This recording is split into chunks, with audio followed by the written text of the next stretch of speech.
مفيش حد على وش الارض يحل محل امك غير خالتك. مفيش حد في حنية امك غير خالتك. ما تأمنيش لحد بعد امك غير خالتك. عايزه تقنعي امك بحاجه كلمي خالتك. عايزه توصلي لامك حاجه خالتك. عايزه تطفشي عريس خالتك. عايزاهم يوافقوا على عريس خالتك. خالتك دايما كلمتها فيها سحر سبحان الله عند امك وابوك. ما تعرفيش بتعمل لهم ايه. تلاقي كلمتها عندهم زيها زي كلمتهم هم بالظبط. عايزه امك تجيب لك هدوم او حاجه في جهازك كلمي خالتك. وبرضه عايزه تفضحي نفسك عند امك قولي لخالتك. هي سلاح مزدوج ذو حدين عامله اللي عليها وزياده. عايزه تنشري حاجه في البيت من غير ما تباني في الصوره خالتك. من ما خلص باكت امك خالتك. من ما خلص باكت خالتك امك.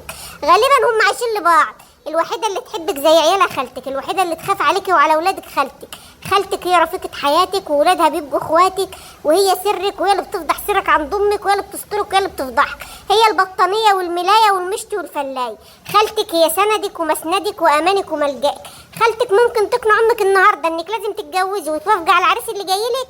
وبمكالمه منك تقولي لها عشان خاطري يا خالته تقنعها ان لسه بدري عليك ويعني اللي اتجوزوا خدوا ايه. هي بتعمل كل حاجه وكل حاجه بتتصدق منها سبحان الله. خالتك بقى لازم ترشيه تهديه تحبيها. المهم خالتك ثم خالتك.